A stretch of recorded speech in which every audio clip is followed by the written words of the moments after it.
Baik, Assalamualaikum warahmatullahi wabarakatuh. Selamat siang semuanya. Waalaikumsalam warahmatullahi Waalaikumsalam wabarakatuh. warahmatullahi wabarakatuh. Ya, hari ini kita lanjutkan ya materi mengenai statistika dan probabilitas. Seperti yang adik-adik sudah pelajari pekan lalu mengenai definisi, apa itu statistik? Itu adalah segala hal yang berhubungan dengan data ya, atau data science. Nah, saya ulangi lagi ya, apa bedanya data dan informasi? Bahwa data itu adalah merupakan informasi yang bersifat kuantitatif atau informasi yang sifatnya angka ya. Jadi informasi yang bentuknya itu angka gitu ya. Kalau informasi lebih umum, bisa itu deskripsi ya, bisa angka. Kalau data itu spesifik. Data itu adalah informasi yang berupa angka atau kuantitatif, dapat diperhitungkan. Nah, di dalamnya itu ada beberapa tahap. Yang pertama adalah mengumpulkan atau mengukur data ya. Mengumpulkan atau mengukur data. Lalu selanjutnya merepresentasikan data. Merepresentasikan itu adalah menampilkan ya dalam bentuk grafik misalnya seperti itu. Menginterpretasikan itu membaca ya, membaca makna dari grafik tersebut. Lalu memproses data untuk mendapatkan beberapa parameter penting dalam statistik, lalu menganalisanya ya, lalu mendapatkan kesimpulan dari suatu dataset atau sekumpulan data ya. Itu adalah statistika. Sekarang statistika ini kenapa selalu disandingkan dengan probabilitas ya? Karena memang perhitungan statistika itu banyak mengadopsi probabilitas karena ini ya sangat berkaitan ya antara statistik dan probabilitas. Dan di mana probabilitas ini secara definisi juga itu merupakan nilai yang kuantitatif juga ya, suatu nilai kuantitatif atau nilai yang dapat diperhitungkan dari tingkat kemungkinan pada suatu kejadian. Nah, misalnya ini contohnya adalah koin ya. Kalau misalnya kita melempar koin gitu ya, lalu melihat apakah yang keluar itu bagian depannya atau bagian belakang ya. Nah, seperti itu. Di mana koin itu kan ada bagian depan, ada bagian belakang. Nah, kemungkinan keluar bagian depan atau probabilitasnya itu adalah 0,5 gitu ya. Selanjutnya untuk kemungkinan atau probabilitas keluarnya bagian belakang atau tail itu sama-sama 0,5. Di mana nilainya itu berkisar dari 0 sampai 1 ya untuk probabilitas. Jadi tidak mungkin nilainya kurang dari 0 gitu ya, tidak mungkin juga nilainya lebih dari 1. 0 itu maknanya tidak mungkin, tidak memungkinkan. Sedangkan untuk 1 itu pasti ya, pasti terjadi seperti itu. Nah, di sini bisa kita lihat karena koin itu bagiannya seimbang ya, depan sama belakang, itu pasti kemungkinannya setengah-setengah ya, 50%, 50%. Itu untuk probabilitas. Nah, sekarang kita lanjut nih pembahasannya. Lalu apa sih pentingnya kita mempelajari statistika dan probabilitas?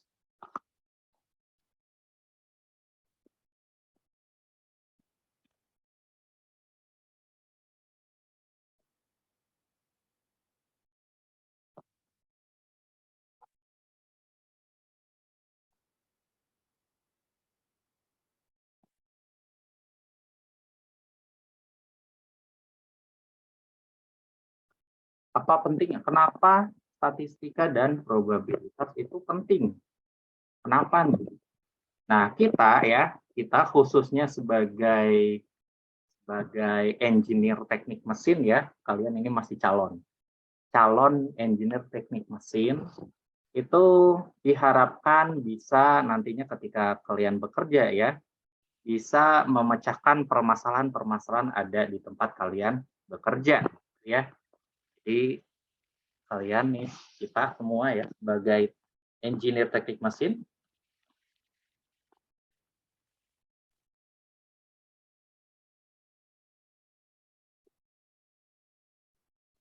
Itu diharapkan bisa memecahkan masalah ya, problem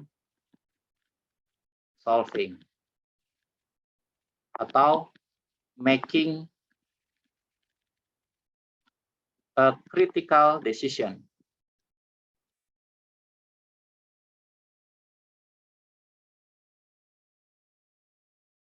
Memecahkan masalah atau membuat suatu keputusan yang kritis gitu ya dari sebuah kejadian.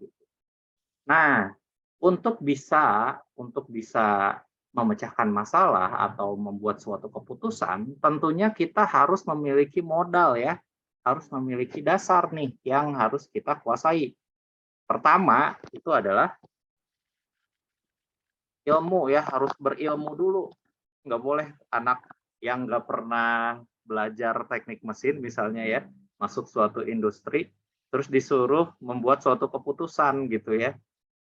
Nah, ini kan akan jadi bermasalah ya kalau misalnya nggak punya ilmunya gitu ya. Ya sederhananya orang yang belum pernah masak sama sekali ya, misalnya ya, belum pernah masak sama sekali, belum tahu ya bahan makanan tuh apa aja gitu ya.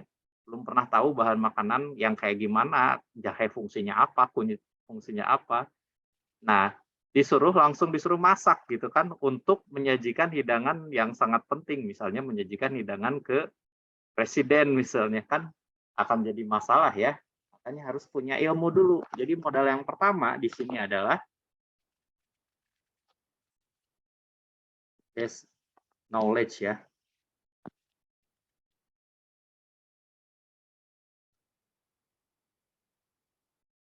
Knowledge about bisa jadi tentang basic science ya,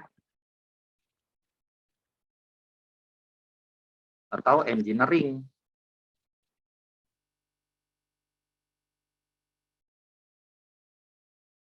Science and engineering. Di dalamnya banyak ya ilmu-ilmu yang kalian pelajari sampai sekarang ya, bahkan nanti sampai setelah lulus pun kalian selalu mempelajari ilmu-ilmu yang banyak sekali ya. Nah, bisa itu matematika, bisa itu fisika, kimia misalnya ya. Lalu kalau teknik mesin hubungannya misalnya dengan mekanika ya. Terus misalnya untuk di teknologi manufaktur misalnya tentang machining. Kalau berhubungan dengan konversi energi misalnya ya, itu tentang heat transfer misalnya ya, perpindahan panas. Dan termodinamik.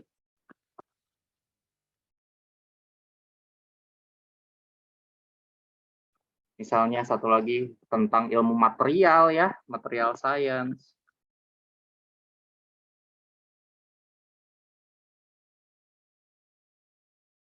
Dan lain-lain ya. Nah, semua hal ini harus dikuasai seperti itu. Nah, itu adalah modal yang pertama. Modal yang kedua itu adalah soft skill. Nah, soft skill ya, tentunya untuk bisa memecahkan suatu masalah, biasanya kan kita bekerja tidak sendirian ya. Kita bekerja itu dengan suatu tim ya, diharapkan tim tersebut adalah tim yang solid gitu ya, bisa bersinergi mengisi dengan kelebihan dan kekurangannya masing-masing, bisa dibentuk tim yang kuat seperti itu ya. Jadi soft skill ini misalkan teamwork ya. Teamwork, ada communication skill,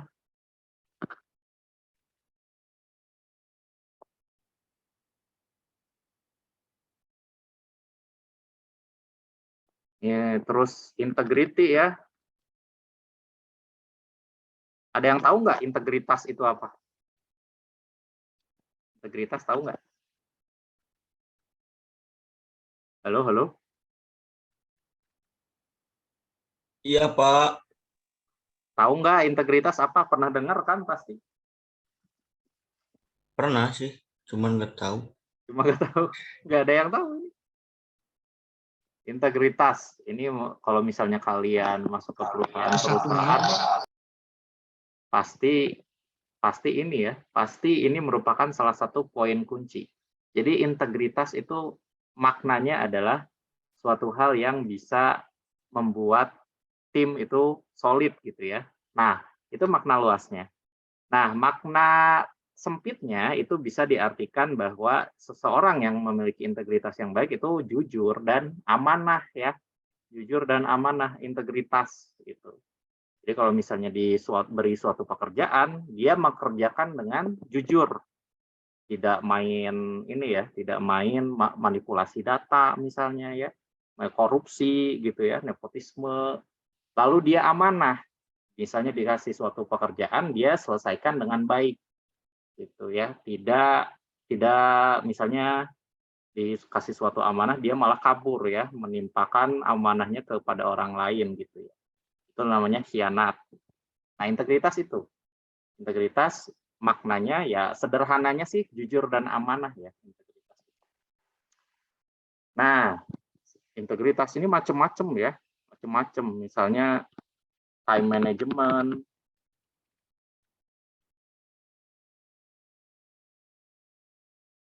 dan lain-lain nih. Nah, ini adalah biasanya tidak dibahas ya di perkuliahan, tidak dibahas, tapi kalian harus menguasai ini. Makanya dosen-dosen itu ya secara tidak langsung mengajarkan soft skill kepada kalian itu ketika bekerja kelompok ya, ketika bekerja kelompok. Di sana kalian belajar secara mandiri bagaimana membentuk tim yang baik ya untuk menyelesaikan tugas, atau di organisasi ini soft skill biasanya banyak dilatih di sana. Nah, lalu ini nih, satu lagi ya.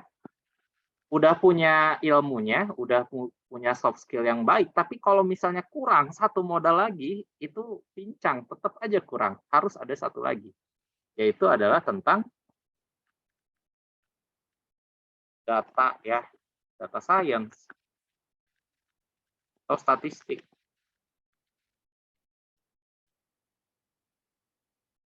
Nah, mengapa ini penting data science atau statistik?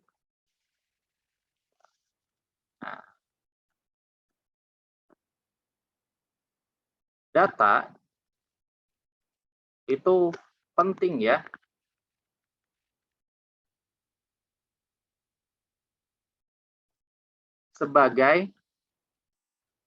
Data itu penting sebagai patokan kita ya, patokan kita untuk, atau sebagai fundamental kita untuk membuat keputusan.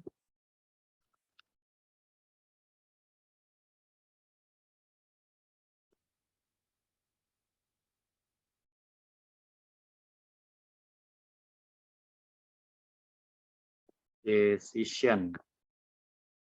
Nah, maksudnya gimana Pak? Nih, saya langsung kasih contoh ya. Misalnya nih ya, hal yang saya kasih contoh, hal yang berhubungan sama mechanical engineer dulu lah. Misalnya spesifik ya, suatu industri mereka membuat komponen-komponen mekanik.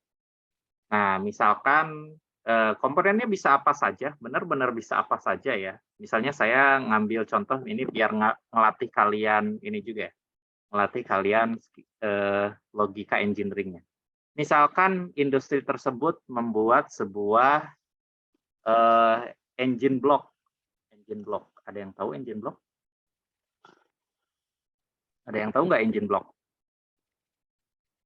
Blok mesin bukan Pak? Ya? Blok Apa? mesin bukan? Blok mesin ya. Blok mesin tuh yang kayak gimana? Bentar ya, saya ambil gambarnya dulu. Engine block. Nah, yang seperti ini.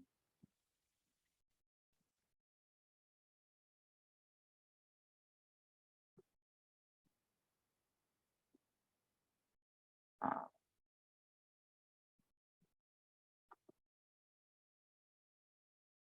copy image.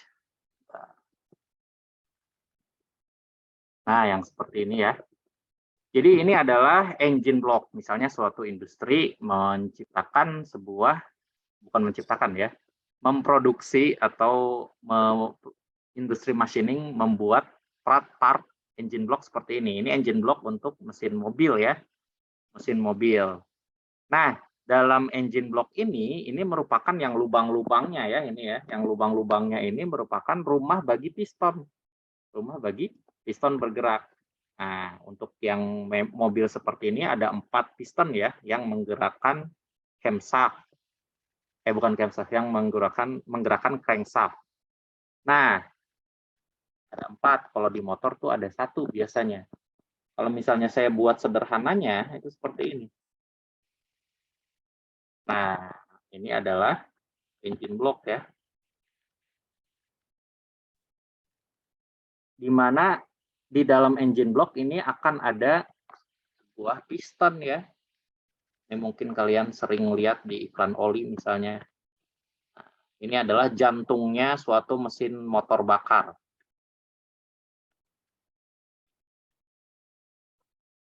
Penggerak utama ya, motor bakar itu ini nih. Nah, ini piston terkoneksi dengan connecting rod namanya. Nah, dan ini terkoneksi lagi ke crankshaft. Nah, bagaimana mekanismenya? Bagaimana suatu motor bakar bisa bergerak ya? Bisa bergerak, bisa berputar gitu. Nah, ini nanti memutarkan sesuatu di sini. Nah, caranya adalah dengan mengubah energi kimia menjadi energi panas terlebih dahulu. Lalu energi panas berubah menjadi energi kinetik. Energi kimia dari mana, Pak? Energi kimianya dari mana? Kalau ini nih, kalau mesin mobil kalian, mesin motor kalian, energi kimianya dari mana? Bensin. Bensin ya, fuel Fuel. Atau bahan bakar. Solar. Nah, bahan bakar itu masuk ke dalam ruang bakar ya, masuk ke dalam ruang bakar yang bentuknya itu sudah seperti kabut ya. Kita berikan tekanan, lalu bentuknya seperti kabut untuk meningkatkan efisiensi. Jadi bentuknya bukan, bentuk fasanya bukan cairan netes-netes gitu ya masuknya. Nah, ini namanya fuel intake. Masuk ke dalam ruang bakar. Nah, di sini ada yang namanya spark plug. Bahasa bengkelnya apa nih spark plug? Busi. Busi ya. Busi. Jadi di busi ini dia menghasilkan percikan api dengan cara meningkatkan tegangan listrik sampai tegangan yang sangat tinggi sekali ya, hingga akhirnya terjadi percikan listrik di sini ya, percikan api. Percikan api. Nah, ketika ada fuel intake ya, ada bahan bakar, ada oksigen yang masuk, lalu ada ini percikan api, otomatis akan timbul combustion atau pembakaran ya. Combustion. Jadi meledak tuh di situ. Nah, setelah meledak berarti ada langkah yang namanya langkah ekspansi. Kalau ekspansi berarti bergerak ke bawah nih ya. Nah, ini bergerak ke bawah. Kalian bayangin, ini bergerak ke bawah, connecting rod-nya bergerak nih. Nah, memutarkan ini nih. Memutarkan poros yang namanya itu crankshaft. Gitu ya. Nah, setelah ke bawah, naik lagi kan. Naik lagi ke atas. Ini namanya langkah kompresion. Nah, akan ada beberapa tahap ya. Ada tahapannya itu ada 4 langkah. Nah, makanya disebut 4 tahap. Ada 4 langkah, nanti kalian belajar lebih lanjut di ini ya, MKE, mesin konversi energi. Nah, setelah itu nanti ada hasil pembakarannya ya, sisa-sisa pembakarannya ini keluar sebagai exhaust. Nah, seperti itu ya. Ya, secara garis besar mekanismenya seperti ini. Nah, industri tersebut misalnya ya, industri tersebut menciptakan ini nih silinder bloknya, rumahnya nih yang warna biru. Misalnya begitu ya. Di mana rumahnya ini diameternya itu dikendalikan atau ada spesifikasi tertentu ya diameternya. Misalkan nih, diameternya nggak boleh nih lebih daripada, misalnya ya, nggak boleh lebih daripada 30,5 0,002 nih milimeter, nggak boleh kurang dari 29,998. Nah, kelihatan ya, ini plus minus. Kalian belajar di metrologi ya. Sekarang lagi ngambil ya. Ini toleransi, namanya toleransi geometri. Nah, ini adalah spesifikasinya. Nggak boleh nih, diameternya lebih besar daripada 30 mili, ya, 30,002 mili. Nggak boleh juga kurang dari 29,998 mili, gitu. Jadi, ini adalah batas toleransinya. Nah, kenapa seperti ini? Kenapa kita kendalikan diameter dari lubangnya ini? Coba nih, coba kalian ini ya, mulai logikanya nih dibangkitkan. Coba, kalau misalnya lebih besar daripada 30,002, intinya kan berarti lubangnya kegedean ya. Coba nih kalian bayangin, ini lubangnya kegedean banget gitu loh. Ekstrimnya begitu ya. Kalau misalnya lubangnya kegedean, ya, kalau misalnya lubangnya kegedean, ketika fase combustion atau pembakaran terjadi, nah ini kan tekanannya sangat tinggi ya, tekanan tinggi, temperatur tinggi, ya enggak? Ketika ledakannya itu terjadi. Iya, Pak. Nah, ketika ledakannya terjadi, tekanannya tinggi. Kita harapkan tekanannya itu ngedorong pistonnya ke bawah, ya kan?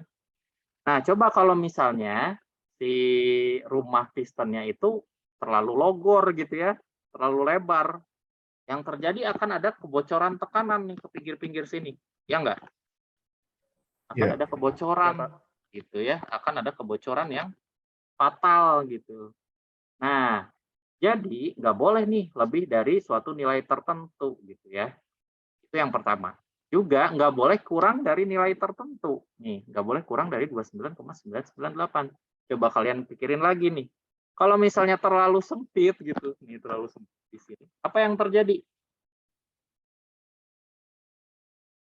Apa yang terjadi? Pistonnya nggak gerak, Pak. Bisa, ya itu ekstrim banget ya, nggak gerak. Iya, Pak. Ekstrim banget. Ini yang nggak sampai begitu amat. Nah, yang terjadi itu adalah akan ada gesekan ya antara piston dengan rumahnya ya tadi, nggak sampai nggak gerak banget sih, tapi menggesek ya, karena energinya tinggi nih, dari busi ya bahan bakar yang diledakkan itu energinya besar. Itu pasti bergerak, tapi bergesek gitu ya. Nah, kalau ada gaya gesek di sini nih, di sini kalau ada gaya gesek ketika pergerakan terjadi, apa yang menyebabkannya? Bukan apa yang menyebabkannya, apa efeknya ketika gaya gesek terjadi? Akan ada energi yang terbuang ya, energi loss nih. Akan ada energi yang terbuang akibat friction. Nah, jadi ini menurunkan efisiensi. Nah, seperti itu.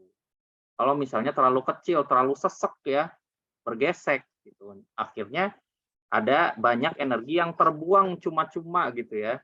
Bahkan menjadi panas, mudah panas mesinnya. Ini akan menjadi kerugian yang sangat besar.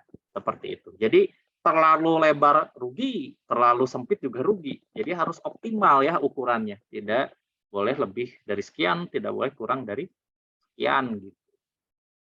Nah, seperti itu ya.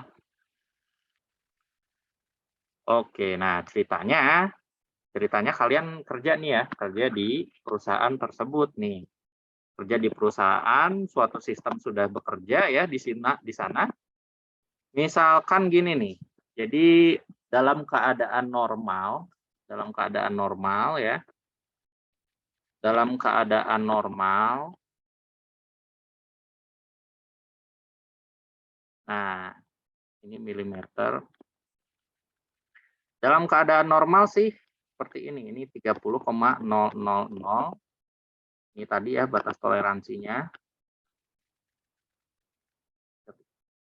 29,998.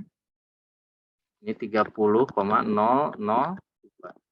Nah, dalam keadaan normal ini bagus-bagus aja ya. Hasil dari industrinya itu ya bagus banget lah hitungnya.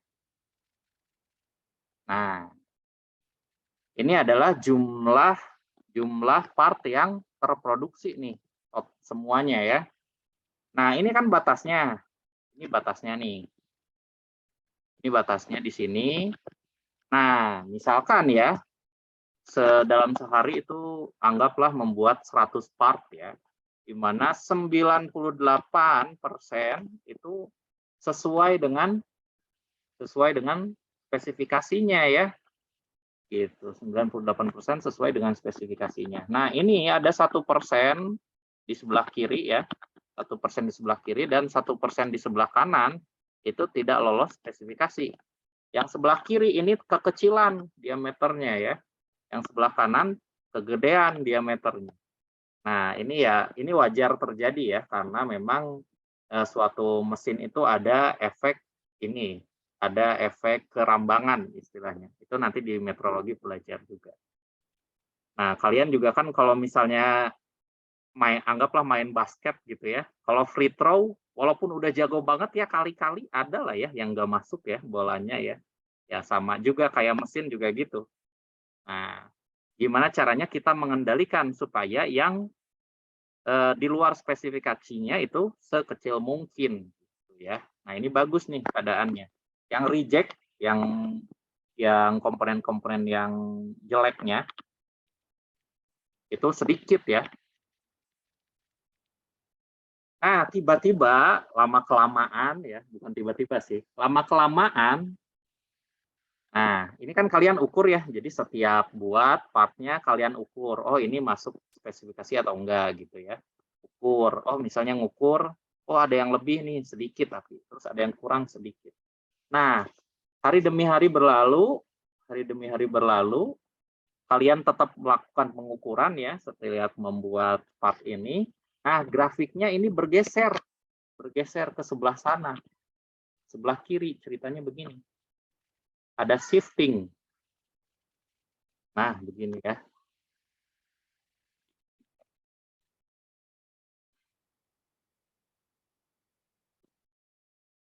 Nah, bergeser seperti ini. Coba kalian bayangin.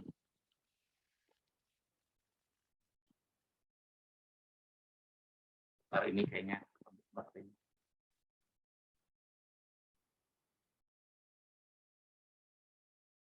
Nah, coba kalian bayangin tuh ya. Awalnya rata-ratanya itu yang masih warna biru, rata-ratanya itu masih 30,000 ya diameter yang dihasilkan.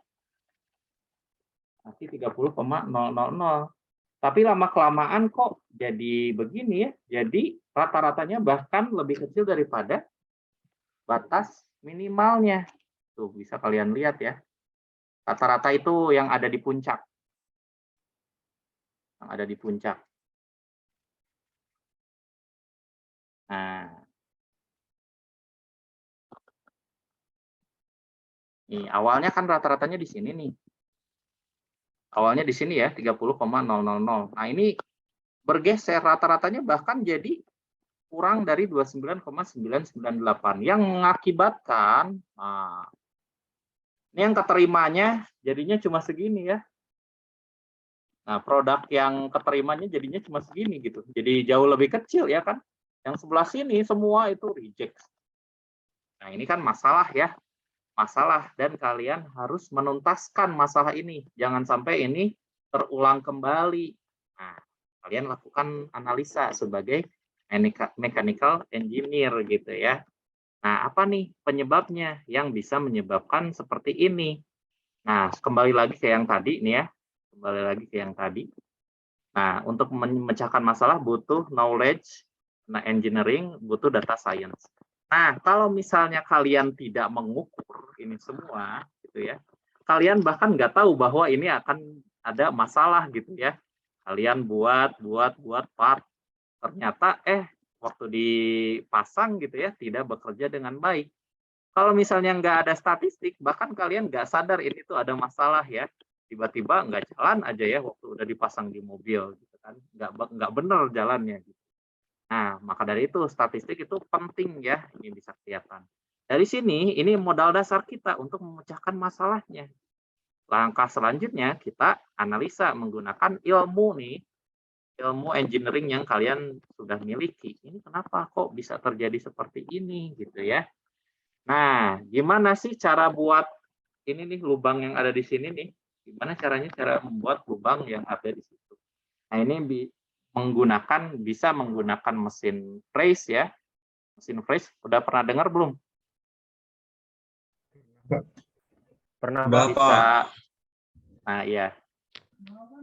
Menggunakan mesin freeze, bisa menggunakan mesin drill atau bahkan mesin turning atau mesin bubut ya.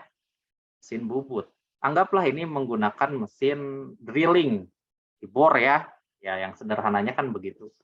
Dibor nih. Jadi ini prosesnya pengeboran menggunakan beberapa pahat yang berbeda ya. Ada beberapa langkahnya. Nanti kalian belajar di teknik manufaktur. Proses pemesinan. Nah, coba nih kalian lihat. Ini kan punya diameter ya. Punya diameter nih. Punya diameter. Yang ngelubanginnya itu adalah pahat ya. Pahat punya ketajaman tertentu nih. Kalau misalnya nih, pahatnya ketajamannya tuh bagus nih, pahatnya ya. Pahat drill seperti ini.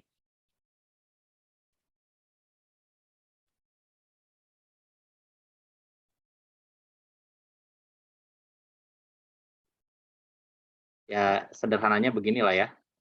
Nah, ini ada kecepatan makannya ke bawah. Nah, ini tuh tajam nih, bagian pinggir-pinggirnya tajam. Nah, dia kan punya ketajaman tersendiri ya. Karena kita lakukan terus-menerus gitu ya, lakukan terus-menerus, ini kan pahat memiliki kekerasan tersendiri, lalu juga ini juga memiliki kekerasan tersendiri ya materialnya. Nah, lama-lama apa yang akan terjadi? Kalau misalnya terlalu sering dipakai, Jadi tumpul, Pak. jadi tumpul ya, sama kayak pesok kan. Pesok lama dipakai jadinya tumpul. Kalau misalnya tumpul, nih ya, kalau misalnya tumpul, itu tuh diameter dari pahatnya akan berkurang sedikit, walaupun sedikit ya, dia akan berkurang gitu. Dan nanti surface finish atau kekasaran permukaan di permukaannya juga bakal nggak terlalu bagus ya kalau misalnya pahatnya sudah tumpul gitu. Nah, atau istilah engineering-nya aus, pahatnya aus ya. Bahasa Inggrisnya itu wear. Nah, ini bahasa Inggris tuh satu kata kadang maknanya bisa bermacam-macam. Wear apa yang kalian tahu nih? Menggunakan ya, biasanya pakaian. I am wearing a shirt today. Nah, ini juga bisa berarti aus atau tumpul tadi yang kalian sebut. Aus. Ya, bahasa Indonesianya aus. Nah, seperti itu. Jadinya diameter yang dihasilkan dari produk ini kan jadinya lebih kecil ya. Nah, ini makanya wajar yang terjadi ini jadi bergeser ke arah kiri gitu ya. Jadi diameter yang dihasilkan mengecil lama-lama. Nah, ini berarti penyebabnya adalah karena kita tidak mengganti pahat secara sering gitu ya. Jadi misalnya ganti pahatnya ini baru ganti setelah 1 hari dipakai full gitu ya. Nah, karena hal seperti ini terjadi, kalian sebagai engineer memutuskan, nah ini ya, problem solving dan making a critical decision atau membuat suatu keputusan yang sangat penting. Memutuskan, kita ganti pahat jangan 1 kali sehari gitu ya, minimal 3 kali lah sehari gitu ya. Nah, jadi kita mengganti pahatnya 1 hari itu 3 kali gitu ya, supaya tidak terjadi pergeseran yang cukup signifikan dari grafik yang kita punya gitu. Nah, itu adalah salah satu contoh ya kalian sebagai mechanical engineering, di mana kalian untuk memecahkan masalah atau membuat suatu keputusan yang penting itu butuh 3 modal utama. Nah, umumnya juga kalian sebagai manusia juga tentu sering harus membuat suatu keputusan. Nah, keputusan tersebut ya harus berdasarkan data ya, harus berdasarkan data. Nah, contoh yang lain misalnya ketika COVID-19 kemarin ya, bagaimana cara pemerintah itu mengatur regulasi, ya, membuat keputusan dan menciptakan regulasi-regulasi tertentu. Nah, misalnya nih COVID. Nah, kalau misalnya COVID waktu zamannya masih 2020 kemarin ya, mungkin kalian sering lihat di website atau di televisi, wah peningkatannya berapa nih hari ini. Misal selalu naik gitu ya, tajam. Pertumbuhan kasusnya itu selalu naik gitu ya, naik terus. Nah, ini awal-awal terjadi ya, belum ada vaksin sama sekali nih, baru ketahuan ada COVID, terus lama-lama meningkat nih.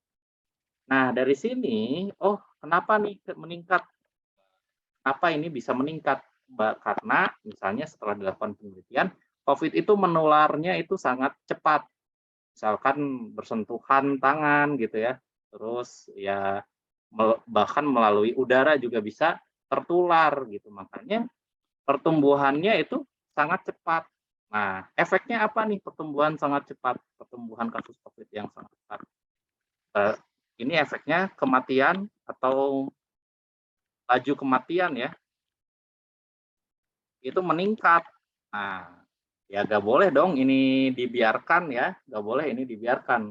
Masa mau ketularan semua terus banyak yang meninggal, maka dari sini pemerintah memutuskan untuk lockdown gitu ya. Nah, balik lagi ke yang tadi. Kita udah ngukur nih ya, kita udah ngukur terus harus membuat keputusan gitu ya. Kita udah ngukur terus menurut para ilmuwan di sana, oh ini tertularnya cepat nih gitu ya. Lalu membuat keputusan gitu berdasarkan data yang ada. Oh, kita harus lockdown nih gitu ya supaya menurunkan penularannya gitu, menurunkan COVID. Nah, makanya jadi lebih landai nih akibat ada lockdown. Nah, seperti itu ya. Terus, oh ternyata misal setelah ada vaksin gitu ya, kasus-kasus menurun terus nih setelah ada vaksin gitu kan, setelah ada vaksin menurun. Nah, kalau misalnya kita terus-terusan lockdown, berarti kan ekonomi menurun ya, ekonomi menurun karena kan produktivitas menurun. Terus misalnya sistem pendidikan juga jadi kurang bagus gitu ya, karena selalu lockdown, misalnya seperti itu. Oh, ini karena kasusnya udah menurun gitu ya. Nah, karena kita udah tahu kasusnya menurun berdasarkan statistik, ya udah lockdown-nya itu dibatasin sekarang, nggak 100%. Ya, misalnya pertama, oh di kantor boleh masuk, tapi kapasitasnya masih 50%. Dan seterusnya gitu ya. Jadi pemerintah menetapkan suatu regulasi itu berdasarkan data, semuanya berdasarkan data. Ini contoh besar. Contoh kecilnya ya misalnya kalian jualan ya, jualan sesuatu gitu ya, suatu produk atau ya misalnya jualan bakso atau mie ayam gitu ya. Nah, kan tentu kalian ngukur nih, ngukur dulu ya, diukur dalam hariannya ini laku berapa porsi gitu ya dalam satu hari. Nah, target kalian kalau misalnya mau untung itu harus misalnya berapa porsi yang kejual. Selalu kalian ukur pendapatan dan pengeluaran kalian ukur gitu ya. Nah, misalkan ya, oh ini permintaannya selalu naik, maksudnya tuh semakin banyak yang beli gitu ya. Nah, biar pelanggan tetap suka ya, misalnya awalnya karyawannya cuma satu gitu ya, anu ngaladanganana cuma satu gitu. Nah, karena peminatnya makin banyak, jadinya kan jadi lama ya, ngaladanganana jadi lama gitu. Kalau misalnya dia yang kerja cuma satu, oh karena permintaan makin banyak, tambahlah karyawan satu gitu ya, misal. Terus oh kalau misalnya permintaan turun, nah jadi permintaan turun, nah ini kenapa nih? Bisa kalian analisa, lalu misalkan terapkan strategi marketing, gitu ya. Oh biar penjualan bakso atau mie ayam kalian naik lagi, misalnya ditawarin ke setiap anak sekolah gitu ya, atau gimana pun caranya. Nah itu, jadi kalian memutuskan sesuatu tuh pasti berhubungan dengan data. Maka dari itu statistik itu penting ya. Ini masih terbelakang seperti itu. Oke. Nah, itu contoh-contoh bagaimana kita menerapkan ilmu statistik pada proses problem solving ya atau membuat suatu keputusan yang penting. Tentu perlu data. Oke, sekarang Sekarang kita bahas tentang salah satu representasi data ya, yaitu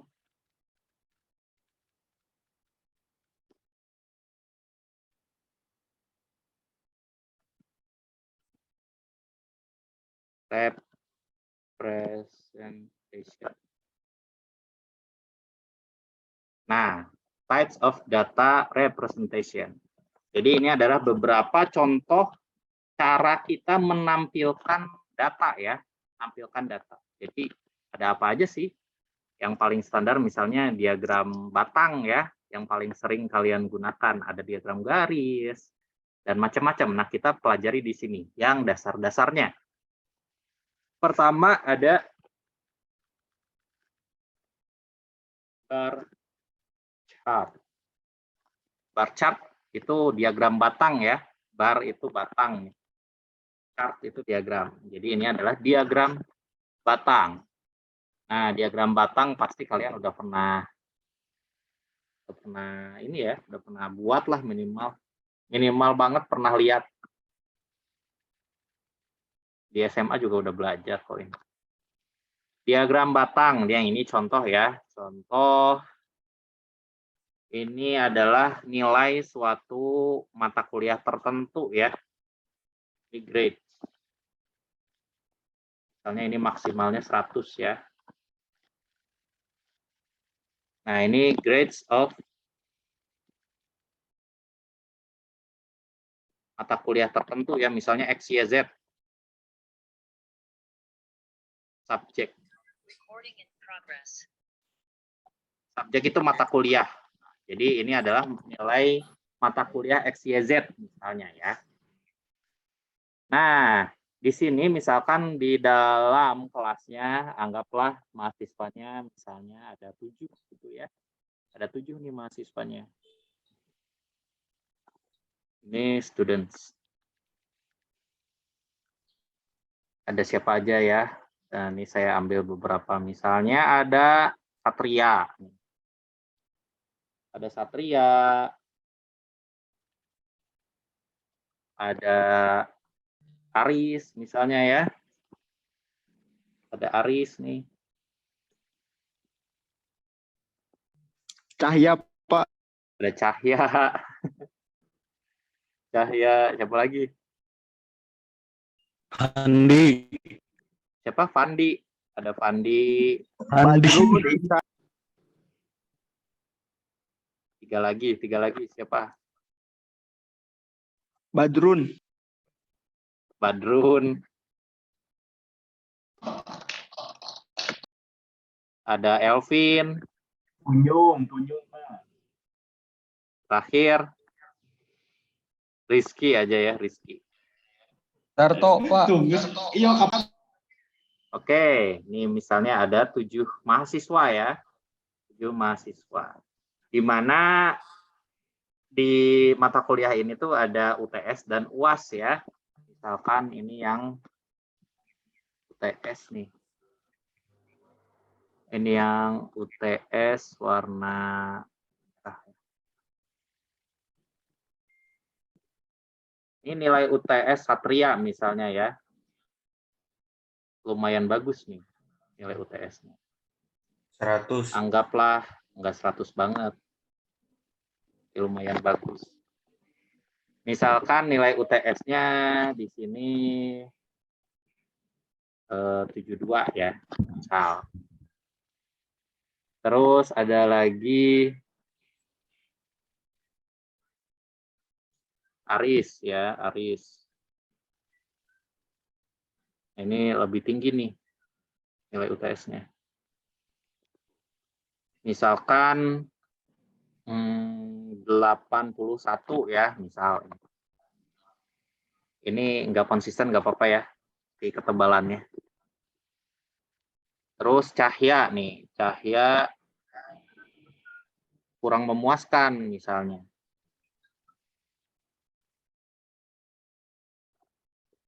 Ya, ini agak susah bikin.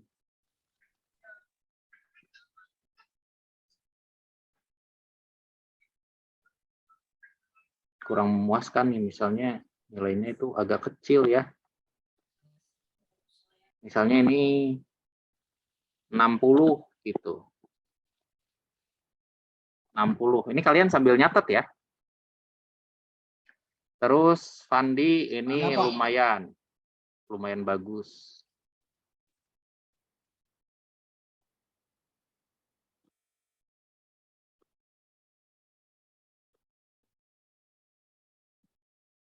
Fandi misalnya 75 ya.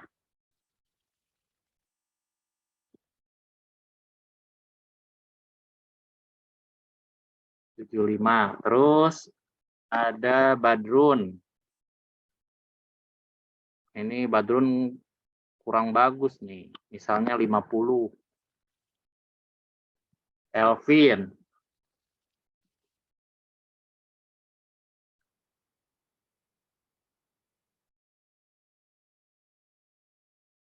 Ini paling tinggi ceritanya Elvin.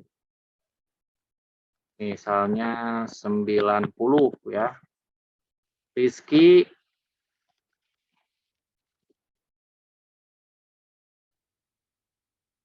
ini 68.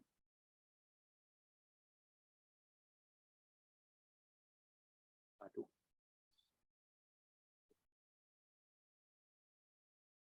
68.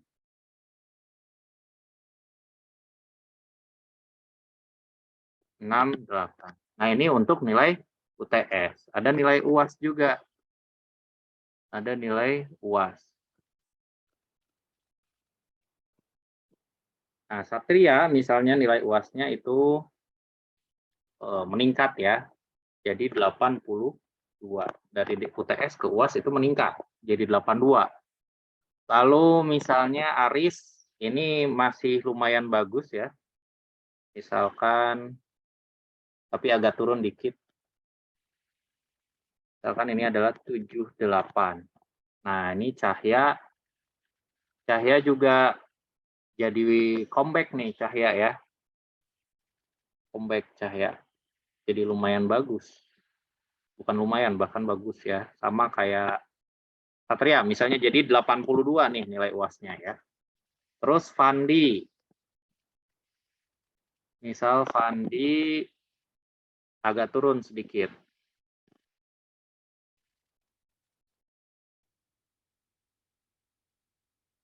Nah, misalnya jadi 70 ya. Nah, ini Badrun meningkat tajam. Gak mau mengulangi kesalahan. Meningkat sangat tajam. Jadi 95 Badrun. Nah, Elvin tiba-tiba jadi galau ceritanya ya. Menurun nih nilainya Elvin.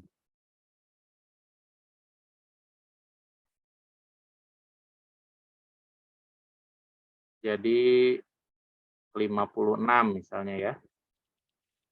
Lalu Rizky, nah ini meningkat Rizky.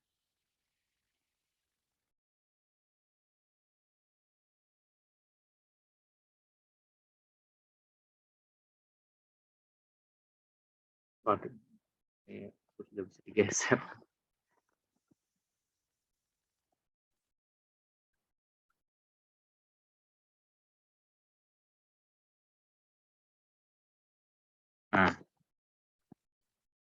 Nah, ini meningkat jadi 75.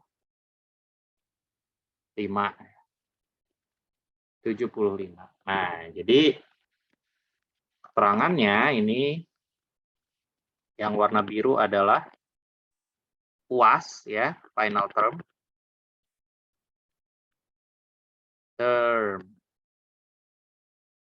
Final term exam. Untuk yang merah ini midterm. Jadi nilai UTS-nya. Nah, ini adalah salah satu contoh dari diagram batang ya. Seperti ini. Nah, di sini kita mau mempelajari beberapa cara memproses datanya ya. Cara memproses datanya. Nah, Oh ya, sebelum cara memproses data, kita coba interpretasikan dulu ya. Interpretasi itu membaca datanya. Nah, coba lihat di sini. Kita baca datanya. Misalkan kita mau lihat berapakah nilai maksimal dari grafik ini, misalnya untuk UTS. Berapa nilai maksimalnya? 90, Pak. 90. Jadi yang mendapatkan nilai maksimal pada UTS itu adalah Elvin dengan nilai 90. Lalu yang mendapatkan nilai paling minimal pada UTS adalah Badrun dengan nilai 50. Badrun. Itu ya. Nah, itu adalah cara menginterpretasikan. Salah satu cara menginterpretasi. Jadi kita membaca grafiknya, gitu ya. Salah satunya adalah membaca yang paling besar dan paling kecil. Untuk UAS misalnya itu Badrun ya yang paling tinggi jadi 95, lalu yang paling kecil itu Elvin justru ya. Jadi 56. Nah, salah satunya itu bisa juga dengan cara mana yang kenaikannya paling besar, mana yang penurunannya paling besar. Ya. Kalau Badrun nih, oh Badrun naik ujiannya ya dari UTS ke UAS naik misalnya 45 poin. Sementara yang penurunannya paling drastis itu adalah Elvin ya, dengan penurunan misalnya 34 poin. Seperti itu cara menginterpretasikan. Cara kita membaca grafik yang ada. Gitu. Mungkin kalian ada yang mau berminat kuliah di luar negeri atau kerja di luar negeri gitu ya. Tentu pasti ada tes bahasa Inggris nih. Tes bahasa Inggris IELTS ya. Mungkin pernah dengar juga. Nah, tes bahasa Inggris ini salah satunya adalah menulis. Kalian harus bisa menulis gitu ya. Tidak hanya mungkin kalau kalian pernahnya paling tes TOEFL aja ya. Kalau tes TOEFL kan cuma listening, terus ada reading ya, reading, terus ada structure satu lagi. Structure. Jadi grammar-grammarnya gitu ya. Nah, kalau misalnya tes IELTS untuk yang keluar negeri ya, itu tambah ada speaking. Jadi kalian dites juga ya gimana caranya berbicara. Juga ada writing. Bagaimana cara kalian menulis. Nah, salah satunya kayak gini nih. Misal disuguhin grafik. Gimana caranya kalian membaca grafik tersebut. Nah, itu adalah interpretasi. Dilihat mana yang paling tinggi, mana yang paling rendah, mana yang kenaikannya paling tajam, mana yang penurunannya paling tajam. Misal seperti itu. Nah, ini belajar nih kalau misalnya kalian berminat ya untuk kuliah di luar negeri buat dapetin beasiswa. Seperti itu. Nah, itu adalah interpretasi data. Selanjutnya kita mau memperhitungkan beberapa parameter-parameter penting dalam statistik. Nah, ini adalah basic data processing ya. Basic data processing. Ini salah satu langkah juga ya dalam statistika setelah kita menginterpretasi lalu memproses data. Nah, data processing ini untuk mendapatkan parameter-parameter penting dalam statistik. Nah, yang pertama itu adalah kita mau memperhitungkan berapa rata-ratanya atau istilahnya adalah average. Ini rata-rata ya, average. Average ini, saya pakai warna hitam aja deh, biar ter-highlight ya. Nah, basic data processing. Yang pertama adalah average. Nah, average ini simbolnya X bar seperti ini ya. X bar atau rata-rata. Nah, average itu maknanya adalah nilai yang mewakili nilai value yang mewakili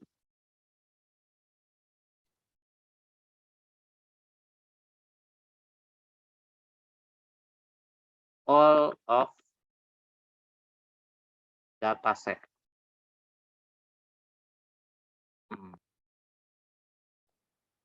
Jadi value that represent all of dataset. Nilai yang mewakili, represent itu mewakili ya. Semua data set atau semua data gitu. Misalnya ya, gimana sih nilai UTS anak-anak gitu ya. Nah, kita lihatnya nilai rata-rata. Misalnya gimana sih? Ada nggak sih kenaikan dari nilai UTS ke nilai UAS gitu ya? Gimana nih mahasiswa semakin termotivasi nggak? Apakah nilai ujiannya semakin bagus atau memburuk? Nah, itu dilihatnya dari rata-rata ya. Kita menghitung rata-rata nilai UTS dan kita menghitung rata-rata nilai UAS.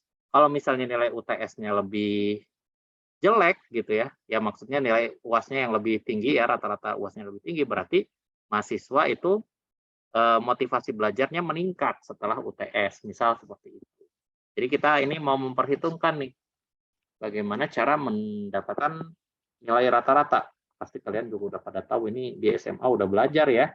X bar itu sama dengan sigma dari I sama dengan 1 sampai N XI dibagi dengan R. Maksudnya gimana, Pak? Nah, sigma itu jumlah ya, jumlah dari semua data yang ada dibagi dengan N. N itu adalah total datanya ada berapa. Nah, contohnya nih, kita mau memperhitungkan X bar untuk UTS atau midterm ya. Mid. Nah, kita tambahin semua angka-angkanya. Ada berapa aja tuh? 72 ya. 72, ada 81, ada 60, ada 75, ada 50. Yang merahnya aja ya, karena ini untuk UTS. Nanti kita ngitung juga untuk yang UAS. 75, 50, terus 90, ada juga 68. Lalu dibagi total datanya ada berapa? Ada berapa nih total datanya? Ada 7, Pak. Ada 7. Ya, berarti ini berapa nih? Silahkan diperhitungkan pakai kalkulator aja ya. 70,8, Pak. Oh, udah dihitung. 70,8. Pas ini? 70,8 pas? 85, Pak. 85 ya. Kita ambil 2 angka di belakang koma ya. Nah, ini adalah rata-rata ujian untuk UTS. Nah, terus rata-rata untuk UAS gimana? Ya sama ya cara ngitungnya. Nah, ada berapa? 82, 78, 82 lagi, ada 70, ada 95, terus 56 dan 75.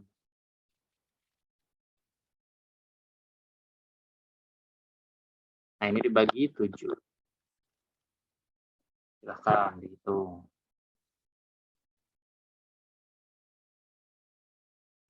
66,85, Pak. Masa? Gak mungkin, ini kayaknya lebih dari 70. 76 ya, ini masuk akal. Soalnya nilai 60-nya nggak banyak gitu. Yang nilai jelek cuma dia doang nih. Yang lainnya relatif bagus ya. Jadi kayaknya nggak mungkin kalau misalnya 60-an rata-ratanya. 76, berapa? 76,85. 85, sama 85 belakang. Nah, ini yang salah ngitung harap diteliti lagi ya. Ya, Pak, ada Nah, satu jadi yang bisa dilihat nih. Bisa dilihat bahwa rata-rata nilai untuk UTS itu lebih kecil dibandingkan yang UAS. Berarti mahasiswa ini cenderung lebih termotivasi lagi untuk belajar setelah UTS gitu ya. Bisa disimpulkan seperti itu. Nah, ini karena kita melihat bahwa nilai rata-rata ini sebagai nilai yang mewakili seluruh data ya. Misalnya gini nih, ini juga penting ya buat kalian pahami tentang nilai rata-rata ini secara makna. Misalnya nih kayak gini nih. Kalian kan ada 2 kelas nih ya, kelas A dan kelas B nih. Misalnya kalian ditanya nih sama seseorang di luar sana gitu ya. Gimana nih kelas A sama kelas B lebih bagus? Yang mana gitu ya kelasnya? Lebih pintar mana sih kelas A sama kelas B? Misal ada yang nanya begitu ya. Tuh, ada yang nanya begitu. Nah, hakikatnya kalian harus membandingkan nilai rata-ratanya ya antara kelas A dengan kelas B gitu ya. Kalau misalnya mau ngelihat lebih pintar mana nih, kelas A atau kelas B gitu. Karena itu adalah nilai yang mewakili keseluruhan kelas gitu kan. Nah, misalnya rata-rata kelas A itu anggaplah ini ya, rata-rata kelas A itu 70, rata-rata kelas B itu 76. Itu berarti kelas B cenderung lebih misalnya lebih disiplin ya, lebih pintar gitu daripada kelas A seperti itu. Jadi jangan kalian main comot. Maksudnya gimana? Jadi sekedar gini nih, misalnya ya kelas A comotlah satu orang, misalnya siapa Badrun gitu ya, kelas A nilainya misalnya 70 gitu ya, dibandingkan dengan ya gini ya, misalnya ini rata-rata kelas A itu misalnya 70 ya, kelas B 76. Nah, ini kan berarti kelas A lebih kurang baik ya dibandingkan dengan kelas B ya. Kesimpulannya kan begitu. Nah, misal kalian ditanya nih, gimana sih kelas A sama kelas B lebih bagus mana? Nah, yang salah kalian nyomot satu orang. Misalnya dari kelas A itu si Badrun gitu ya. Terus dari kelas B itu si misalnya dari kelas B Cahya gitu. Nah, kebetulan kelas A si Badrun ini misalnya ya, kebetulan si Badrun ini nilainya gede banget gitu ya, walaupun rata-rata kelasnya kecil. Dia yang ekstrim aja, terlalu pintar misalnya ya, 95. Nah, si Cahya walaupun rata-ratanya di kelasnya itu lebih tinggi daripada A, tapi nilainya 70 gitu. Nah, dari sini, oh ini saya punya kenalan Badrun, dia pintar banget 95 gitu ya. Terus dari kelas B mah ada tuh kenalan saya Cahya nilainya 70. Kayaknya kelas A lebih pintar deh daripada kelas B. Nah, nggak bisa kayak gini ya, nggak bisa disimpulkan seperti ini. Karena ini bukan mewakili A. Badrun tidak mewakili A ya. Tidak mewakili A, Cahya juga tidak mewakili keseluruhan nilai B. Jadi misalnya nih ya, kalian ditanya, misalnya ya, kalian berpendapat bahwa orang Cianjur itu pedit-pedit, misal kayak gitu ya. Ah, orang Cianjur mah para redit.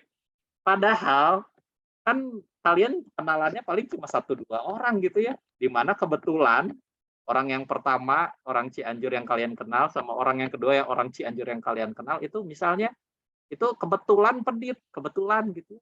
Nah, ini kan sama-sama aja ya, cuma nyomot sebagian data gitu. Kalian kan tidak merata-ratakan semua orang Cianjur gitu ya.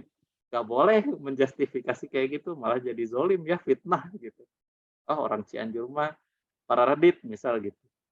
Ah, orang-orang misalnya ya, kalian pernah ketemu orang Korea satu orang gitu ya. Satu orang punya kenalan lah, pokoknya satu orang orang Korea. Dia tuh orangnya baik banget, sopan santun gitu ya. Nah, misal ada yang nanya, bro, kumahanya di Korea teh ngarenaheun teu gitu ya. Maksudnya teh orang-orangnya balalager teu. Ya. Karena kalian cuma kenal satu orang, kalian langsung ngomong, wah orang Korea mah balalager euy cenah. Padahal baru cuma kenal 1 atau 2 lah. Baru kenal orang Korea cuma 2 orang gitu. Balalager. Padahal aslinya mungkin nggak seperti itu ya. Misalnya orang yang nanya ini mau pergi ke Korea buat kuliah gitu ya. Kata temennya, oh orang Korea balalager gitu kan. Ah, langsunglah cus kuliah ke Korea misalnya. Nah, ternyata udah sampai di Korea, misalnya dia nggak betah. Kenapa? Karena tetangga-tetangganya itu nggak santun gitu ya. Misalnya rasis atau gimana. Nggak nerima kehadiran kalian. Misal seperti itu. Ya, ini contoh aja.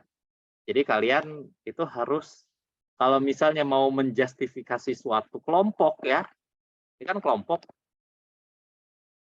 itu harus pakai nilai rata-rata. Nggak boleh pakai nilai individu ya.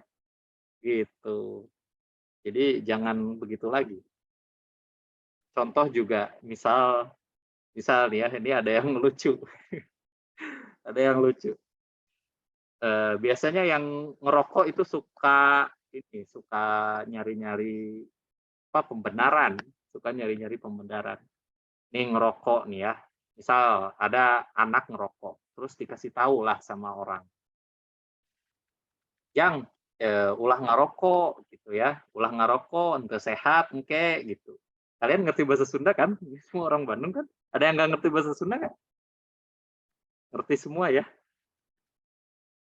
Nah, Dek, jangan ngerokok, Dek. Nanti kamu badannya nggak sehat, Dek. Dikasih tahu lah, dinasehatin ya. Dinasihatin nih sama orang. Dek, jangan ngerokok, Dek, gitu ya. Jangan ngerokok, kamu nanti nggak sehat. Nah, terus anaknya itu ngasih pembenaran gini. Ada nih tetangga dia yang dia itu perokok berat ya, ngerokok terus tiap hari gitu ya, tapi sehat-sehat aja. Sehat.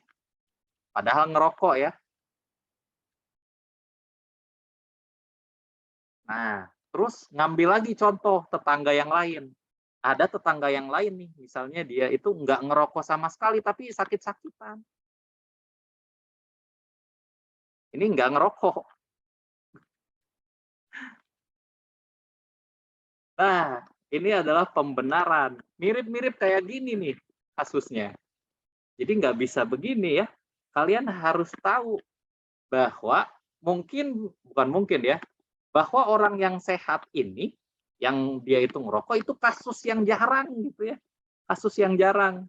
Dia ngerokok tapi badannya sehat, itu kasus-kasus yang jarang.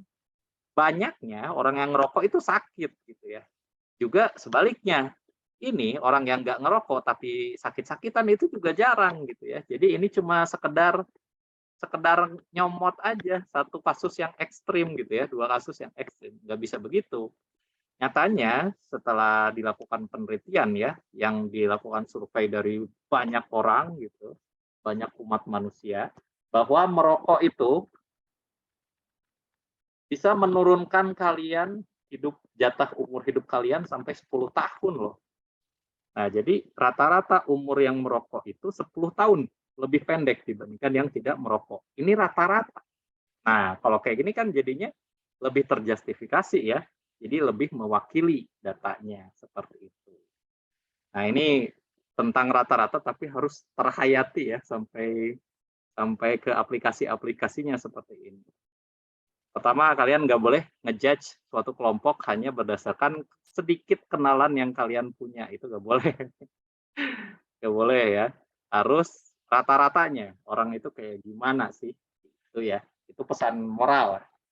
Pesan moral dari konsep rata-rata.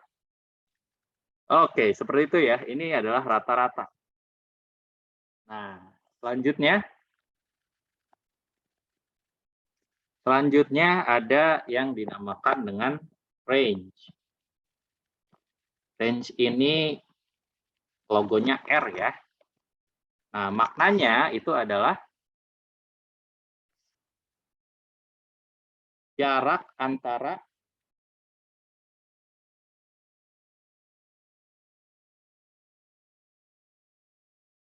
nilai maksimum,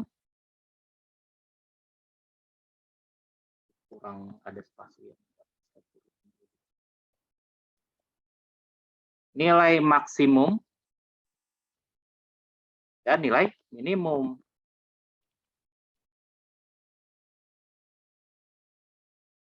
Nah, distance between maximum and minimum value. Jadi jarak antara nilai maksimum dan nilai minimum. Jadi range ini itu sama dengan X max dikurangi X min. Jadi nilai yang paling tinggi dikurangi nilai yang paling rendah.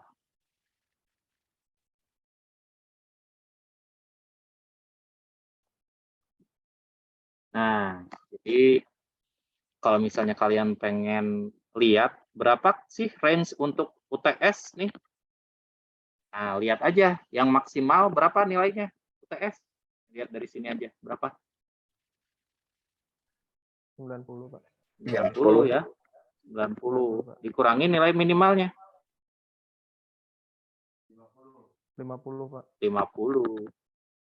Jadi ini range untuk UTS itu adalah 40 gitu ya. Sementara range untuk UAS sama dengan berapa maksimalnya? 90? 95, Pak. 5. Minimalnya? 56 ya. 56. Berapa nih? Berapa? 39, Pak. 30? 39. Nah, begitu ya. Ini adalah range, masih sangat sederhana.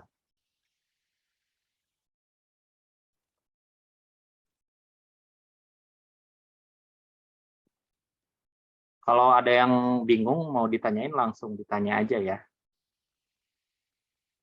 Terus kalau saya terlalu cepat nih, bilang aja Pak, agak kecepatan, saya belum nyatet di bagian ini. Silakan dibilang saja. Siap, aman, Pak. Oke, ini adalah range. Lanjut, parameter berikutnya adalah median. Nah, ini median secara simbol itu Q2. Nah, kenapa Q2? Nanti akan saya jelaskan. Nah, median itu secara definisi merupakan nilai tengah atau middle value ya.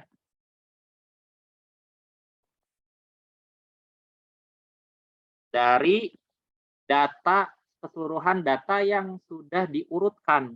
Jadi datanya itu harus diurutkan dulu dari yang terkecil sampai yang terbesar. Nah, nilai tengahnya itu adalah median, middle value of sorted data.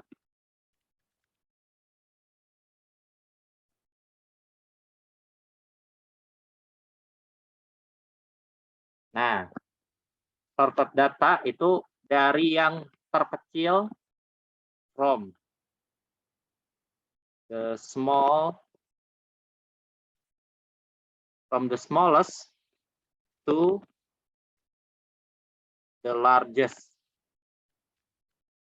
Dari yang terkecil sampai yang terbesar. Itu middle value-nya itu adalah median. Nah, jadi ini untuk nilai-nilai UTS ya, nilai-nilai UTS kalau misalnya kita urutkan midterm ya. Kalau kita urutkan berapa tuh yang paling kecil? 50, Pak. 50. Terus 68, Pak. 60. 60 dulu ya. 60 terus 68. 68. Dan 68 berapa? 72. 72 ya. 72, 75, 75. 1, 90. 81, 9. Nah, untuk yang final term,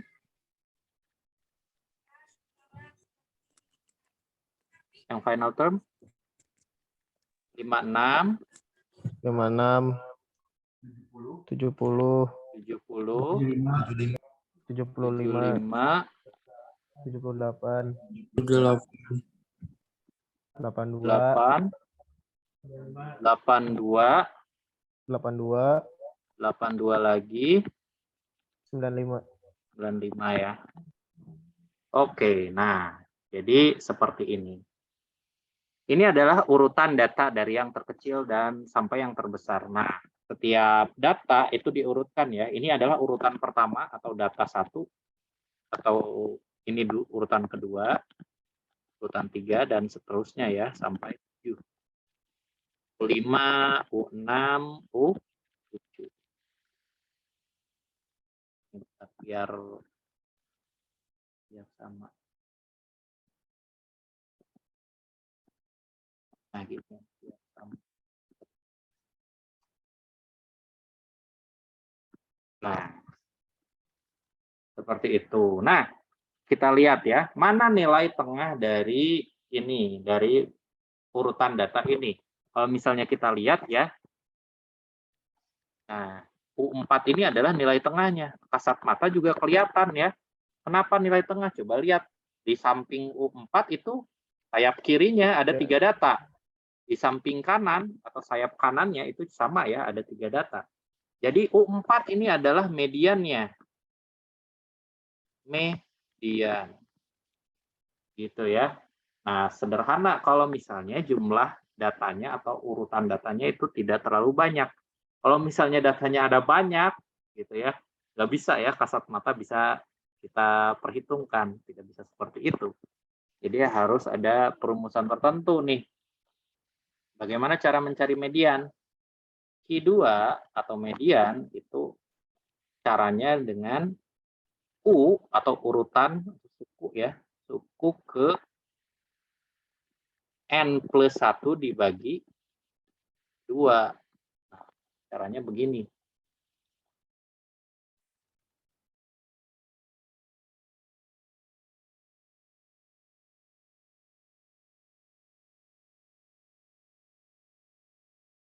Nah, dari sini bisa kita perhitungkan ya.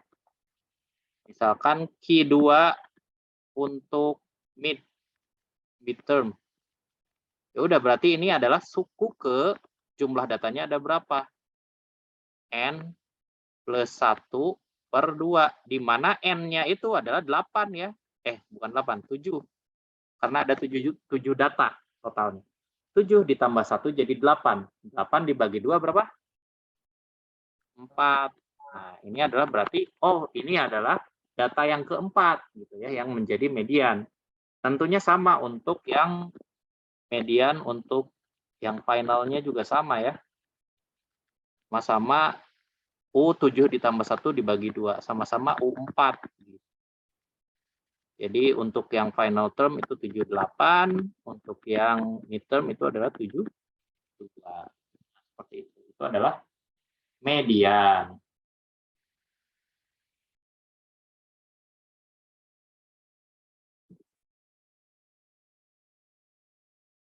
Jelas ya? Jelas, Pak. Oke. Jelas, Pak. Nah, ada istilah lain selain median. Ini masih di pembahasan median. Ada yang namanya itu adalah kuartil atau first quartile.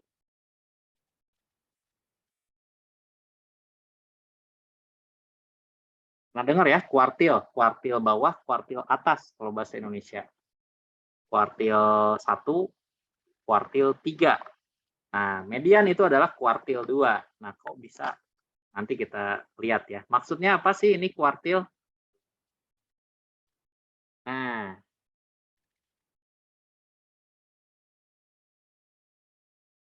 jadi kuartil ini adalah the value atau nilai pada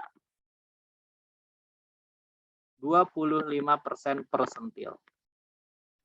Enggak usah within itu di dalam at aja ya.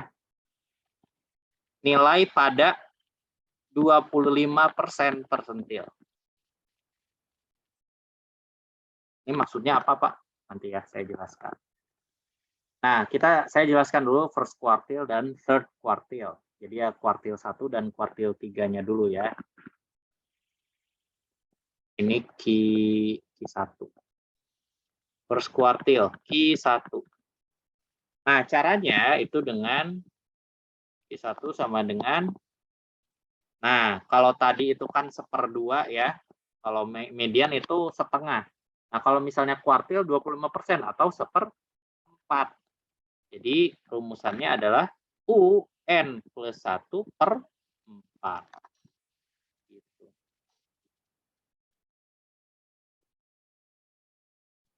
Jadi dari sini bisa kita tahu ya, Q1 untuk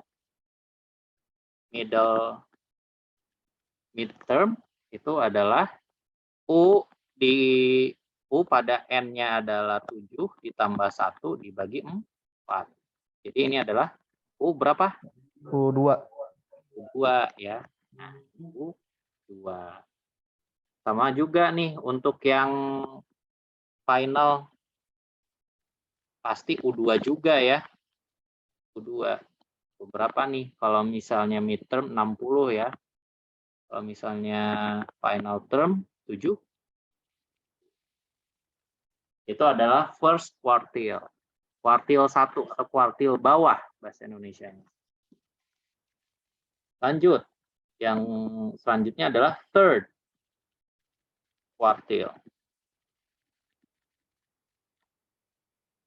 Q3. Ini di SMA pernah ya kalian belajar? Kalau ngerasa nggak belajar berarti ada yang kelewat gurunya atau kalian aja yang lupa. Ini adalah nilai pada 75% persentil. Nah, ini adalah Q3. Q3 ya sesuai dengan namanya 75%, berarti 3/4 ya perumusannya. Nah, bedanya ini aja nih. 3N plus 1/4. Bedanya itu ya. Untuk Q1 itu 1/4, untuk Q2 itu 1/2 ya, setengah. Untuk Q3 itu 3/4, berurutan. Jadi Q3 untuk middle itu sama dengan U. 3 dikali 7 plus 1/4. Nah ini 7 ditambah 1 kan 8 ya. 8 dikali 3, 24. Dibagi 4, U6. Ya. 6. Ini Q3 final. Itu sama-sama U6 nih. Di mana nilainya adalah U6 untuk midterm 81, untuk yang final 82 ya. Nah, begini. Maknanya ini gimana, Pak? Nah, misalkan ada dataset ya, sekumpulan data yang sudah kalian urutkan nih dari nilai minimum sampai nilai maksimum. Nah, misalnya ini di sini adalah nilai minimumnya ya. Ini nilai maksimumnya. Nah, median itu ada tepat di tengah-tengah nih. Ini adalah median atau Q2. Tepat ada di tengah-tengah. Nah, makanya disebut dengan middle value ya. Atau pada persentil 50%. Dia itu berada pada tepat populasinya. Persentil itu populasi data ya. 50% gitu. Nah, itu adalah median. Nah, kalau misalnya Q1 atau first quartile itu ada di sini. Q1. Pada saat populasinya itu 25%. Gitu ya, 25%. Nah, Q3 itu di sini. Pada saat total populasinya itu 75%. Itu ya bedanya. Q1, Q2, dan Q3. Seperti itu. Jelas sampai sini? Jelas, Pak. Jelas, Pak.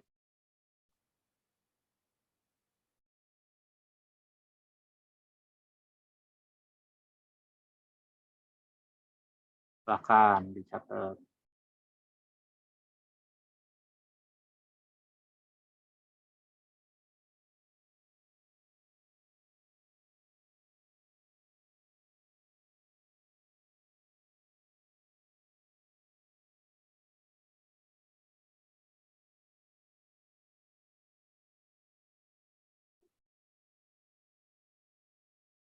Udah? Catat belum?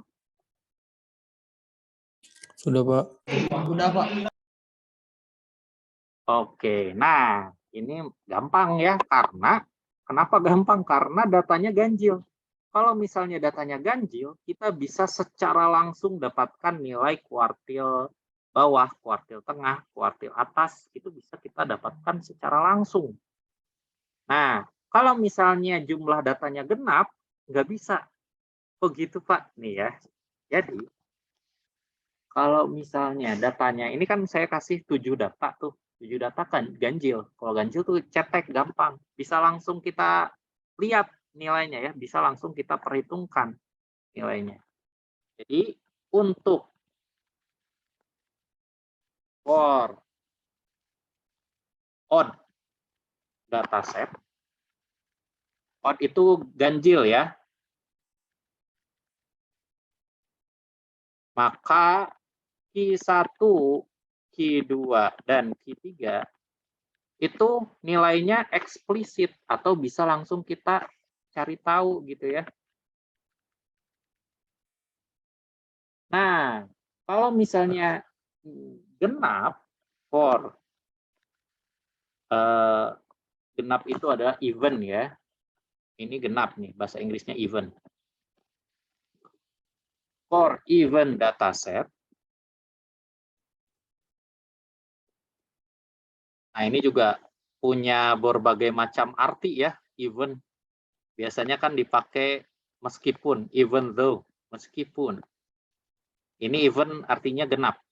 Odd juga sama nih, odd juga beberapa arti ya. Bisa ganjil, bisa aneh. Jadi ada yang aneh, something odd. Nah, jadi bahasa Inggris itu memang kadang ngeselinnya punya beberapa arti dalam satu kata. Nah, misalnya ini, spring. Apa yang ada di benak kalian? Pegas, Hah? Pak. Pegas. Pegas. Terus apa lagi? Ada yang lain? Loncatan. Iya, pegas. Kalau teknik mesin pasti mikirnya pegas, spring. Ada banyak ini artinya. Musim semi, spring juga ya. Musim semi, spring. Ada juga ini, spring itu air mancur, spring. Juga sama. Ini artinya banyak banget nih. Kalau nggak salah ada 6 itu artinya spring. Dahsyat. Gitu. Ya, sebenarnya bahasa Indonesia juga sama ya. Ada beberapa kata yang maknanya lebih dari satu. Gak apa-apa. Nah, kalau misalnya datasetnya genap, itu Q1, Q2, dan Q3 itu tidak eksplisit. Kebalikannya, implisit ya. Atau nilainya nggak bisa langsung kita ketahui. Gitu. Contoh sederhana ya. Ini kita datanya baru aja nih. Misalnya datanya ada, anggaplah ada 6 ya, biar nggak terlalu susah. Atau ya 8, tapi angka-angka gampang aja. For example, ada 8 data nih. Anggaplah 10, 20, 30, 40, 50, 60, 10, 80 ya. Udah 8 ya.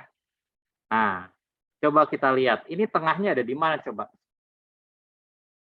Kalau misalnya ini adalah U1, U2, U3, U4, U5, U6, U7, U8. Nah, tengahnya di mana coba? Apakah U4? Rata-rata U4 dan U5, Pak. Nah, betul ya. Antara U4 atau U5. Kalau U4, 8 dibagi 2 aja, Pak. 4 gitu ya. Enggak ya. Coba lihat, sayap kirinya 3, sayap kanannya ada 4. Beda, nggak seimbang ya. Berarti bukan U4, tapi tengah-tengahnya ada di sini gitu. Suatu angka yang bukan U4, juga bukan U5, tapi di antara U4 dan U5, tepat di tengah-tengahnya. Gitu ya. Nah, seperti ini. Jadi kalau misalnya untuk mencari Q2 ya, atau median, Q2 itu ya sebenarnya pakai rumusnya sama ya. UN plus 1 per 2. Di mana N-nya itu adalah 8. 8 ditambah 1 dibagi 2. Berarti 4,5 ya. 4,5. 4,5. Nah, ini itu antara 4 dan 5. Jadinya Q2-nya itu adalah rata-rata dari U4 dan U5 gitu ya. U4 ditambah U5 dibagi 2. Jadi U4-nya 40, U5-nya 50 dibagi 2. Jadi berapa tuh Q2-nya? 45. 45. Nah, gitu ya. Ini implisit gitu ya. Implisit, biasanya cewek gitu ya, implisit. Gimana mau makan apa? Kalau cowok kan biasanya langsung ya, langsung ketahuan mau makan apa. Mau makan ayam geprek misalnya ya, eksplisit nih cowok. Kalau cewek ditanya beda. Mau makan apa? Terserah lah. Terserah itu bukan benar-benar terserah, tapi implisit. Sebenarnya dia pengen ada ya, ada kemauan makan sesuatu, tapi harus laki-lakinya yang nebak nih gimana caranya biar tebakannya benar. Nah gitu. Gitu ya. Eksplisit dan implisit kayak gitu ya. Jadi nggak bisa langsung ketahuan nih. maksud sebenarnya apa. Itu adalah implisit. Sama juga ngitung Q1, Q2, Q3 sama-sama implisit. Ini Q2 ya, masih gampang kalau Q2. Untuk Q1 dan Q3 agak berbeda nih caranya. Nah, kalau Q1-nya gimana nih? Q1, ya perumusannya sih sama-sama aja ya. Q1, oh 25%. Kalau 25% berarti dibagi 4 ya. N plus 1 dibagi 4. Jadinya U8 plus 1 per 4. Berapa nih? 9 dibagi 4 berapa?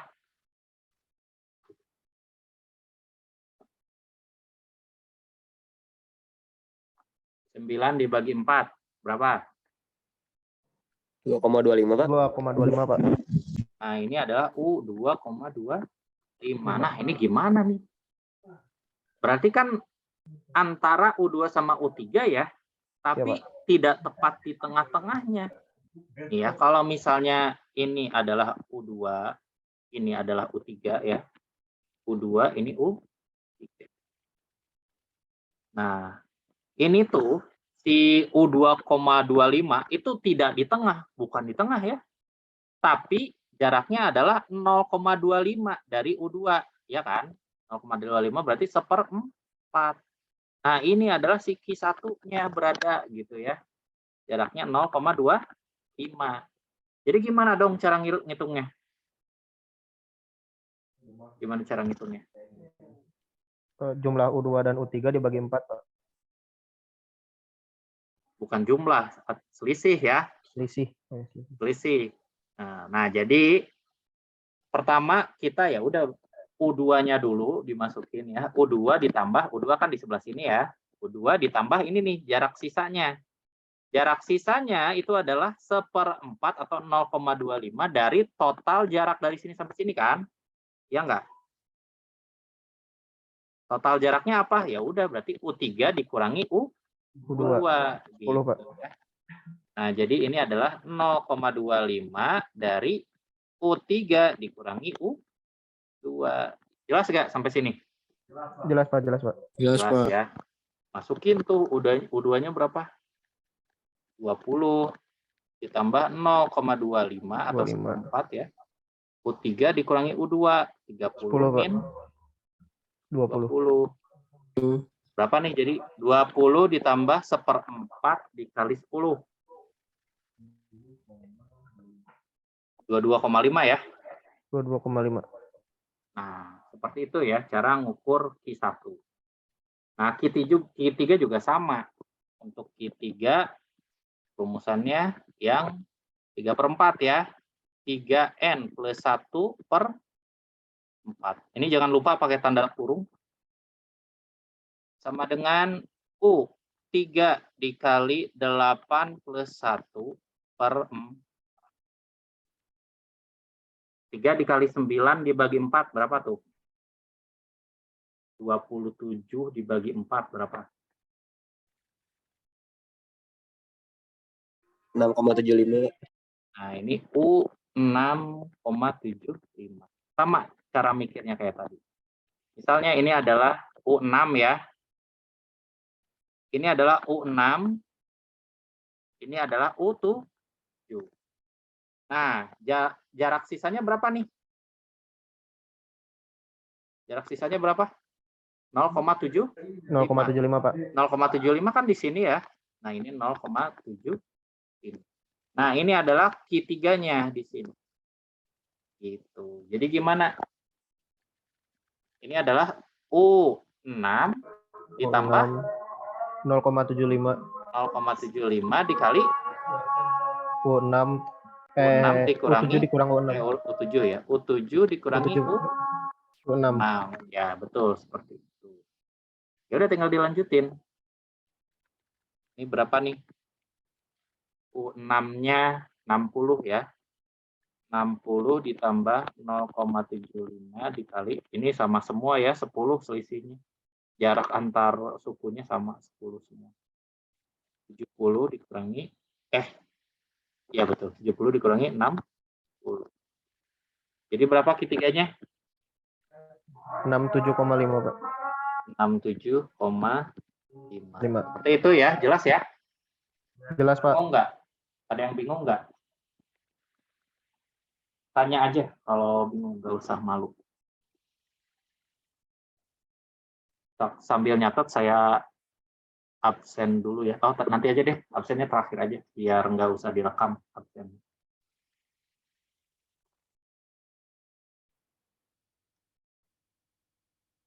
Silakan dicatat dulu.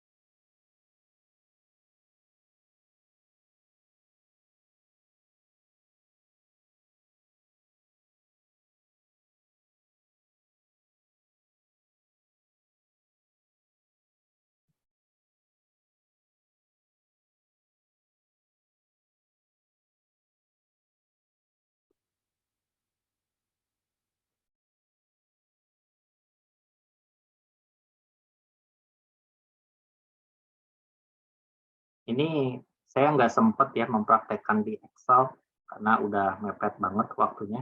Insya Allah minggu depan ya, kita praktekkan cara menghitung ini semua dalam Excel. Gimana caranya?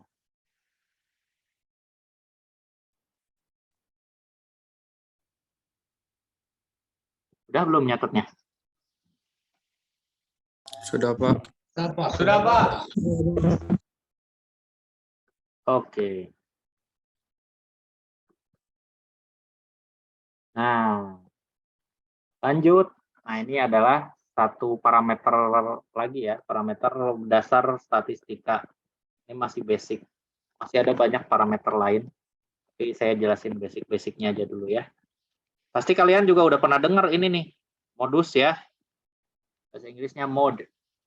Modus. Ini adalah data yang paling sering keluar. Ya, jadi keluarnya lebih dari sekali. Dan yang paling banyak itu adalah modusnya ya. Data yang paling sering keluar. Most frequent data. Data yang paling sering keluar, frekuensinya paling tinggi.